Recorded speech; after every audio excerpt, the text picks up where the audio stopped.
দুপুরবেলা আমি আমার বাচ্চাকে নিয়ে আসছিলাম, এখানে টলি ছিল, মাটি নিয়ে আসলো দিয়া টলি পুঁতে গেছে। আমি আমার বাচ্চাকে বলছি চলো আব্বু আমরা টলি দেখে আসি, ওখানে পুঁতে গেছে, মানে ওর দাদাও আছে ওখানে। পরে আমি আমার বাচ্চা দুইটা নিয়ে আসিছি, দুইটা কুলে নিছি। পরে আমার ডেনা লাগে গেছে, আমি বলছি আব্বু তুমি একটু নামো, হাঁটে চলো। পরে আমার বাচ্চা হাঁটে পিছন পিছন আসছে, আমি সামনে দিয়ে যাচ্ছি। আমি ওই গর্ত পার হয়ে গেছি, আমার বাচ্চা ওই গর্ত পার হতে লেগে খেয়াল করেনি, লাড়া দিয়ে পুরো আছে। পরে লাড়ার পর পাও দিছে আর ওই যে গর্তের মধ্যে নামে গেছে। পরে মা মা করে ডাকছে, আমি পিছন ঘুরে দেখছি আমার বাচ্চার মা মা শুনতে পাচ্ছি, কিন্তু আমি দেখতে পাচ্ছি না। একটু আগে এসে দেখছি ও গর্তের মধ্যে থেকে মা মা করে ডাকছে, হাত দেখতে পাইনি। পরে আমি কান্দা শুরু করেছি। আমার শ্বশুর আমার শ্বশুর তাড়াতাড়ি দৌড়ে আসে, দেখছে ওর মধ্যে দিয়ে সবাই মিলে ইয়া করছে, বলছে এই ফেলো না, লাড়া ফেলো না, লাড়া ফেললে তো বাচ্চা ঢেকে যাবে না। আমার শ্বশুর নিষেধ করছে লাড়া ফেলো না, লাড়া ফেল, দাঁড়াও দাঁড়াও দেখি। পরে আর আন্দার তোর ভিতরে আর কিছু দেখা যাচ্ছে না, লাড়া পড়েনি। এখন আগে থেকে পড়া আছে কিনা বলতে পারবো না, মানে লাড়া দেখতে পাই না, ওরা লড়াই দেখতে পাচ্ছে। আমি ওই যে যখন দেখছি না পড়েছে তখনই মা মা করে ডাকছে, আমি তো আর শুনতে পাইনি কিছু। হার্টের যত্নে বিশ্বসেরা ক্যানোলা তেল এখন বাংলাদেশে। 2 বছরের একটি বাচ্চাটি এখানে পড়ে গিয়েছে। এখন সাথে সাথেই ফায়ার সার্ভিস এখানে চলে এসেছে এবং তারা তাদের উদ্ধারের জন্য যে সর্বোচ্চ যে চেষ্টা সেটা করছে। শুধু এখানে না, আমরা ফায়ার সার্ভিসের যে রাজশাহী জেলাতেও আমরা কমিউনিকেট করেছি। তারপরে এখানে তাদের যে হেড অফিস পর্যন্ত আমরা যোগাযোগ করেছি যে তাদের যত ধরনের ইনস্ট্রুমেন্ট আছে যদি সেটা এনে যে কোনোভাবে বাচ্চাটাকে যেন রেস্কিউ করা যায়। তারপরে আমরা এখানে একটা এক্সকেভেটর মেশিন প্রয়োজন ছিল, ওনারা জানিয়েছে এক্সকেভেটর মেশিনটা এসেছে এবং আপনারা দেখতে পাচ্ছেন যে এখানে মাটি কেটে বাচ্চাটার কাছে পৌঁছানোর একটা চেষ্টা করা হচ্ছে।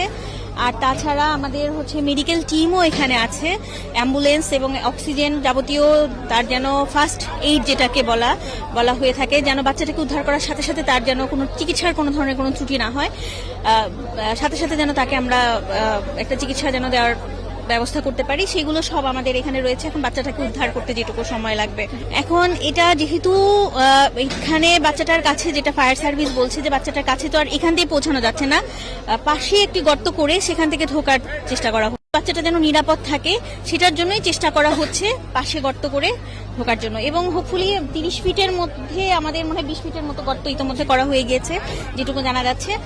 আর এই তো এখন আপনারা সবাই দোয়া করেন, আমরা সবাই দোয়া করি যেন বাচ্চাটাকে আমরা সুস্থভাবে উদ্ধার করতে পারি। আড়াইটা বা 2:45 দিকে আমরা সংবাদ পেয়েছি যে এই জায়গার মধ্যে 5-এর ভিতর 2 বছরের একটা বাচ্চা পড়ে গেছে এবং উদ্ধার করা প্রয়োজন। এই সংবাদ পাওয়ার পর চাঁপাইনবাবগঞ্জ, রাজশাহী এবং তানোর ফায়ার স্টেশনের 3টা ইউনিট আমরা এসেছি। আসার পর দেখলাম এখানে যে পাইপের ভিতর যেখানে মানে পড়ে গেছে ওই জায়গার মধ্যে আমরা আসার আগে পাবলিকরা কিছু চেষ্টা করেছে, কিছু মাটি এবং কিছু খড় গর্তের ভিতর পড়ে গেছে। তারপরও তারা আমাদেরকে জানাইছে 35 থেকে 40 ফিট নিচে বাচ্চাটা আছে। তা আমরা আমাদের সার্চভিশন ক্যামেরা দিয়ে আমরা দেখলাম যে বাচ্চাটা কিন্তু আমরা দেখি নাই বলতে ওখানে মাটি এবং খড় পড়ার কারণে আমরা দেখতে পারি নাই, তবে বাচ্চা ওখানে আছে, বাচ্চার আত্মীয় স্বজন বলছে।